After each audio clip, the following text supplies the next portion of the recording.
وہ اتنے اخلاق سے متاثر ہوئے، اس نے کہا آپ کیا چاہتے ہو کہ یوں کہہ دو کہ میں مسلمان ایمان لے آیا؟ اس نے کہا انی مسلم مہاجر مجاہد، میں مسلمان ہوں، اللہ کے حکم کے لیے سب کچھ چھوڑنے کے لیے تیار ہوں، قربان ہوں۔ وہ آپ کی صحبت کا اثر تھا۔ اب وہ جو بدلے ہیں، وہ جو کہا کرتے تھے کہ مجھے دنیا میں سب سے زیادہ نفرت ان سے ہے، ساری دنیا بھی مسلمان ہو جائے ہم پھر بھی مسلمان نہیں ہوں۔ حضرت خالد بن ولید جب آئے تھے مسلمان ہونے تو ان کو کہا تھا کہ چلو اکٹھے چلتے ہیں، انہوں نے کہا تھا ساری دنیا بھی مسلمان ہو جائے ہم کبھی مسلمان نہیں ہوں گے۔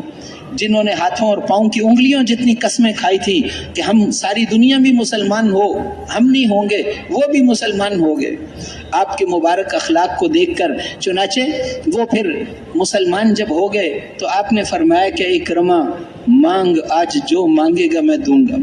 اب خوش ہو گئے، چہرہ خوشی سے کھل گیا کہ ابو جہل کی اولاد اور اتنے بڑے سردار اور مسلمان ہو۔ انہوں نے کہا اللہ کے رسول مجھے دنیا نہیں چاہیے، میں نے آپ کے خلاف جتنی جنگیں لڑی اور میں نے آپ کے خلاف جتنے سفر کیے اور میں نے آپ کے خلاف جتنے مشورے کیے، آپ دعا کر دو وہ اللہ مجھے معاف کر دیں۔ تو آپ نے فوراً ہاتھ اٹھائے، اے اللہ اکرما نے جتنے جنگیں میرے خلاف لڑی اور جتنے سفر میرے خلاف کیے اور جتنے مشورے میرے خلاف کیے، اے اللہ ان کو معاف کر دے، میں ان سے راضی ہو گیا۔ ان کا بس اے اللہ کے رسول جتنی جان اور مال دین کو مٹانے کے لیے لگایا تھا اس سے دگنی جان اور مال میں اب دین کو پھیلانے کے لیے لگاؤں گا۔ پھر 10-12 سال زندہ رہے لیکن کبھی آرام سے نہیں بیٹھے۔ وہ کہتے تھے جہاں کوئی نہیں جاتا وہاں مجھے بھیج دو، سخت گرم جگہ ہو، سخت تکلیف والی جگہ ہو، وہاں میں جاؤں گا۔ آخری وقت میں بھی ایک حضرت خالد بن ولید رضی اللہ عنہ نے یرموک میں ان کے گھوڑے کی لگام کو پکڑ لیا، کہا تم خطروں میں گھس جاتے ہو، تمہیں کچھ ہو گیا تو مسلمانوں کو صدمہ ہوگا کہ ایک جرنیل فوت ہو گیا۔ انہوں نے کہا کہ خالد تم نے تو حضور کے زمانے میں کارنامے کر لیے، مجھے بھی کچھ کرنے دو نا۔ جب میں اور تم حضور کے خلاف جنگیں لڑتے تھے تو تم نے کبھی میرے گھوڑے کو نہیں پکڑا تھا، آج اس کو چھوڑ دو، ہمیں بھی کچھ کرنے دو۔ پھر کون موت پر بیعت کرتا ہے؟ اپنے 80 گھرانوں کو ساتھ لے کر آئے تھے، 80 گھرانے مکہ سے ساتھ لے کر آئے تھے۔ جب وہ ان کو لے کر چلے تھے تو اس وقت سارے مکہ والے جمع ہو گئے تھے، اے اکرما ہمیں چھوڑ کر کیوں جاتے ہو؟ تو انہوں نے ان سب کو جمع کر کے کہا کہ میں تمہیں چھوڑ کر اس لیے نہیں جا رہا کہ مجھے کوئی اور قوم پسند ہے، اللہ کی قسم قریش سے اچھی کوئی قوم نہیں، کیونکہ اللہ کے رسول قریش میں سے ہیں، اور میں تمہیں چھوڑ کر اس لیے نہیں جا رہا کہ مجھے مکے شہر سے کوئی اور شہر پسند ہے، اس لیے کہ اللہ کے رسول مکے میں پیدا ہوئے ہیں، لیکن دنیا میں کبھی کسی سے پیچھے نہیں رہا، دین کے اندر میں لوگوں سے پیچھے رہ گیا، ان تک میں پہنچنا چاہتا ہوں، اس کے لیے ان سب کو لے کر اللہ کے راستے میں جا رہا ہوں۔ روایتوں میں آتا ہے اس میں سے صرف ایک لڑکا اور ایک لڑکی واپس آئے تھے، 80 خاندانوں میں سے ایک لڑکا اور ایک لڑکی واپس آئے۔ حضرت عمر رو پڑے اور فرمایا ان دونوں کی شادی کرا دو، اس خاندان کی ایک نشانی بچ جائے۔ پورا خاندان لگا دیا اللہ کے دین پر۔ ان کو پیچھے کیا تھا، ان کو جب پیچھے کیا حضرت عمر کے دربار میں آئے تو انہوں نے حضرت بلال آگے تو ان کو سرداروں کو کہا پیچھے ہو جاؤ، اور آگے کہ ان کو پیچھے ہو جاؤ، فلاں صہیب آگے ان کو پیچھے ہو جاؤ۔ تو انہوں نے کہا کہ آخر میں جب مجلس ختم ہوگی یہ جوتوں کی جگہ پہنچ گئے تھے، تو انہوں نے آ کر حضرت عمر سے پوچھا کہ اللہ قیامت کے دن جنت میں بھی ہمیں ایسے ہی پیچھے کرے گا؟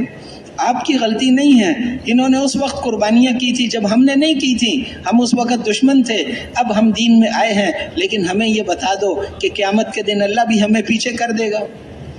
حضرت عمر نے سر جھکا دیا، پھر انہوں نے فرمایا کہ اگر تم ان جیسی قربانیاں دو اللہ کے راستے میں جا کر، پھر اللہ تمہیں قیامت کے دن پیچھے نہیں کرے گا۔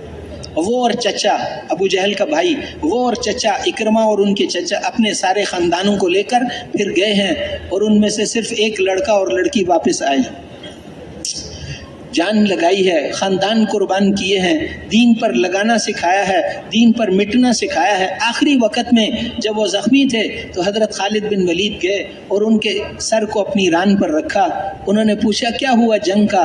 تو حضرت خالد بن ولید نے کہا اللہ نے ہمیں فتح نصیب فرما دی، اللہ نے ہمیں فتح نصیب فرما۔ آخری وقت میں وہ تیروں اور تلواروں کی بارش میں جا رہے تھے، 100 زخم آئے سامنے، لوگ ان کو کہتے تھے کہ اپنے اوپر ترس کھاؤ نا، تو وہ انہوں نے کہا کہ لات اور عزا پر یہ جان بہت دفعہ قربان ہوئی ہے، آج اس کو اللہ اور اس کے رسول پر قربان ہونے نا۔ تو آخری وقت میں انہوں نے حضرت خالد بن ولید رضی اللہ عنہ سے کہا کہ حضرت عمر کو کہہ دینا ہم نے ان کی بات پوری کر دی ہے، قربانیوں کی ایک مثال قائم کی تھی، اب امید ہے اللہ سے کہ اب اللہ قیامت کے دن ہمیں پیچھے نہیں کرے گا۔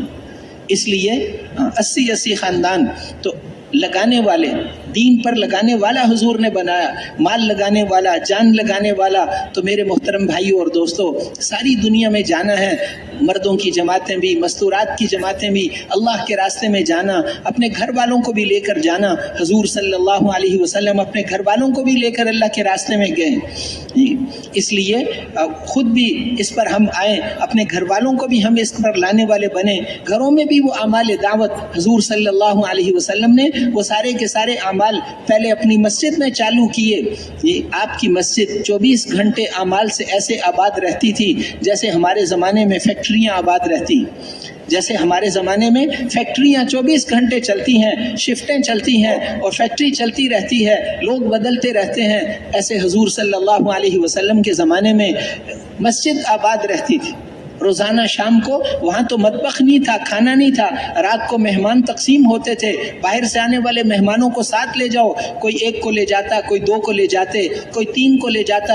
اور سعد ابن عبادہ ایک صحابی تھے مالدار، وہ روزانہ 80 آدمیوں کو اپنے ساتھ لے جاتے تھے۔ آخر میں جو بچ جاتے تھے ان کو حضور صلی اللہ علیہ وسلم اپنے ہاں لے جاتے تھے۔ حضرت جہجہ لمبا چوڑا ایک آدمی آیا، اس کا قصہ حضور کے گھر سارا گھر والوں کا کھانا کھا گیا، ساروں کا دودھ پی گیا، کبھی گھر والوں کو بھی فاقہ اٹھانا پڑتا تھا۔ تو اس طریقے سے وہاں پر خدمت، ایک سنت الوفود، آپ کی زندگی کے آخری سالوں میں حدیثوں میں اس کو کہتے ہیں سنت الوفود، کثرت سے وفود آتے تھے، کیونکہ آپ کہتے تھے جہاں جاؤ وہاں کے لوگوں کو لے کر آؤ، وہ مدینہ منورہ میں آ کر عملی طور پر سیکھیں کہ دین کیسے ہے، پھر جا کر اپنے علاقوں میں اس کو زندہ کریں۔ وفد آتے تھے، تو اس سال کا نام ہی سنت الوفود ہے۔ سنت الوفود میں بہت لوگ آئے، مدینے والوں کو حکم تھا کہ ان کا اکرام کرو، ان کو خدمت کرو، ان کو جاتے ہوئے ہدیے بھی دیا کرو، جاتے ہوئے ہدیے بھی دو۔ اب وہ بیچارے ان پر محنت کرتے تھے، واپسی پر آپ ان سے پوچھتے، ایک ہفتہ ان کو وہاں پر ٹھہرایا، مستورات گھروں میں اور مرد مسجد میں دین سیکھ رہے ہیں، آپ ان سے امتحان لیتے، ایک ہفتے بعد پوچھتے، پھر کہتے کہ یہ فقیہ ہو گئے ہیں، یہ دین سیکھ لیا ہے، اب جاؤ تم، ان میں امیر کون ہوگا قبیلے میں، وہ ساری باتیں ان کی طے کر دیتے۔ کبھی کبھی کہتے تھے کہ نہیں ابھی انہوں نے پورا نہیں سیکھا، کوئی اور محلے والے ان کو لے جائیں، وہ ان کو سکھائیں، ایک ہفتہ وہ سکھا کر اور لے آتے۔ پھر آپ خاص بات کیا تھی کہ آپ ان سے واپسی پر پوچھتے تھے کہ میرے صحابہ نے تمہارے ساتھ کیسا سلوک کیا، تو وہ ہمیشہ کہتے تھے اللہ کے رسول خود سخت کھایا، ہمیں نرم کھلایا، خود بستروں کے بغیر ہی لیٹ گئے تھے رات کو، ہمیں بستروں پر لٹایا۔ وہ کیوں نہ مسلمان ہوتے جن کے میزبانوں نے ان کی ایسی خدمت، مدینے والوں نے ان کی ایسی خدمت کی، ان آنے والے وفود کو سنبھالا۔ مدینہ منورہ میں یہ محنت ہو رہی تھی جس کی اثرات اللہ نے پوری دنیا میں پہنچائے۔ تو اس لیے آپ کی مسجد اعمال سے آباد تھی، پھر وہ سارے کے سارے اعمال آپ نے گھروں میں بھی شروع کرائے، گھروں میں بھی یہ سارے کے سارے اعمال ہوں۔ تو مسجدوں کو بھی اعمال سے آباد کرنا، گھروں کو بھی اعمال سے آباد کرنا، یہ ایک محنت ہے۔ تھوڑی سی محنت کر لو، پھر یہاں کی محنت تھوڑی ہے اور مزے پھر کھربوں سال کرنے ہیں، مزے کھربوں سال۔ اگر اپنی خواہشات پوری کرنے میں لگے رہے، کمانے کے اعتبار سے، کھانے کے اعتبار سے، کپڑوں کے اعتبار سے، شادی بیاہ کے اعتبار سے، تو پھر آخرت میں بہت رونا پڑے گا۔ اس لیے کمائی کی شکلوں میں کم لگایا۔ حضور صلی اللہ علیہ وسلم کے صاحب حضرت زبیر، آپ کے پھوپھی ذات حضرت زبیر، وہ دین کے تقاضوں پر چل رہے ہیں، ان کی بیوی سارے کام کر، حضرت اسما حضرت ابوبکر کی بیٹی، وہ کام کر رہی ہیں۔ مشقت کے دن بہت دیکھے ہیں، عجیب ان کی کیسی مشقتیں ان پر آئیں، لیکن پھر اللہ جل شانہ نے ان کو ذریعہ بنایا دین کے زندہ کرنے۔ تو اس لیے ہماری اصل چیز اللہ کا دین ہے۔ اللہ کے دین کو زندہ کرنے کے لیے ہم قربانی کریں گے، اللہ آپ کی نسلوں کو بھی روزی دیں گے، نسلوں کو بھی پالیں گے، یہ اللہ کا وعدہ ہے۔ اللہ فرماتے ہیں اس آدمی کو روزی دو، اس لیے کہ اس کے دادے کے دادے کے دادے کے دادے کا دادا نیک آدمی تھا۔ نسلوں کو بھی پالیں گے، آپ کو بھی پالیں گے، ایسے دیں گے جیسے نبیوں کو پالتے تھے۔ تو ساری دنیا میں جانا ہے، اللہ کے دین کے پیغام کو لے کر ساری دنیا میں جانا ہے، اور اپنی جیب کو نہیں دیکھنا۔ حضرت علی رضی اللہ عنہ فرمایا کرتے تھے کہ اللہ کی قسم آدمی مومن نہیں ہو سکتا جب تک اس کو اللہ کے خزانوں میں جو کچھ ہے اس پر اس سے زیادہ یقین نہ ہو جتنا اپنے جیب کے پیسوں پر۔ اللہ کے نظام پر ان کو اتنا یقین تھا۔ ان کی ایک بات ایسی تھی، وہ ابھی یاد ہے کہ حضرت علی رضی اللہ عنہ ایک دفعہ ان کو رات لیٹے ہوئے تھے جنگ کے دنوں میں، تو نوجوان آگے کہ خطرے میں ہیں، انہوں نے حفاظت کرنی شروع کر دی۔ حضرت علی رضی اللہ عنہ کی آنکھ کھلی تو فرمایا کیا کر رہے ہو؟ انہوں نے کہا جی آپ کی حفاظت، امیر المومنین آپ کی حفاظت کر رہے ہیں۔ تو انہوں نے فوراً فرمایا آسمان والوں سے حفاظت کر رہے ہو یا زمین والوں سے؟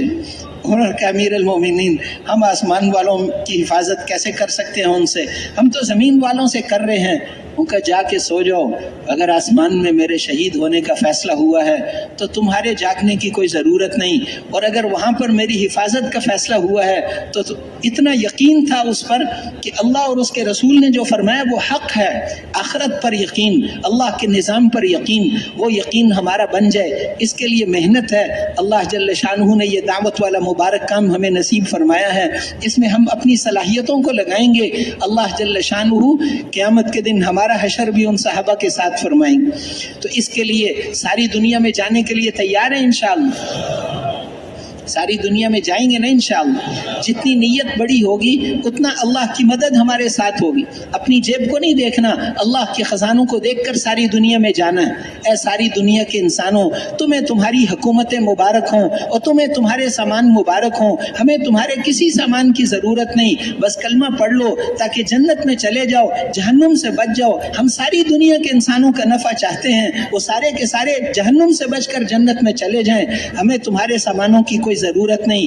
ہمیں تو اللہ جل شان، ہم مزدور ہیں، اس کا بدلہ ہم صرف اللہ سے لیں گے۔ سارے نبیوں کی ایک مشترک آواز تھی، وما اسألکم علیہ من اجر ان اجری الا علی رب العالمین، میں جو تم پر محنت کرتا ہوں، سارے نبی فرمایا کرتے تھے میں اس کا کوئی بدلہ تم سے نہیں لینا چاہتا، تم شاباش کہو اس کی بھی ضرورت نہیں، میں اس کا بدلہ تو ضرور لوں گا، اللہ رب العالمین سے لوں گا، اس لیے کہ انسانوں سے بدلہ لیں گے تو ختم ہو جائے گا، اللہ سے لیں گے تو کبھی ختم نہیں ہوگا۔ ما عندکم ینفد وما عند اللہ باق، اے انسانوں جو کچھ تمہارے پاس ہے یہ سب فانی سامان ہے، اور جو اللہ کے پاس ہے وہ سب ہمیشہ باقی رہنے والی چیزیں ہیں۔ یہ دنیا کی چیزیں دو ٹھیکرے دو چیتھڑے لے لیے تو آخرت کی ملنے والی نعمتوں میں کمی آ جائے گی، اس لیے اللہ سے لینا ہے۔ دنیا میں کسی سے پھوٹی کوڑی بھی نہیں چاہیے، اس کا بدلہ تو ہم ضرور لیں گے، اللہ رب العالمین سے لیں گے۔ گرمی کو برداشت کیا، یہ تکلیف برداشت کی، یہ تکلیف تو ختم ہو جائے گی، اس کا اجر کبھی ختم نہیں ہوگا۔ بار بار اللہ بلائیں گے، تم نے میرے لیے سفر کیا تھا، آؤ پھر اس کا بدلہ میں دیتا ہوں۔ وہ اپنی شان کے مطابق بدلہ دیتے ہیں، تو اس کے لیے تیار ہیں انشاءاللہ؟ ساری دنیا میں جائیں گے انشاءاللہ؟ ہر سال 4 مہینے بھی لگائیں گے انشاءاللہ؟ ہاں۔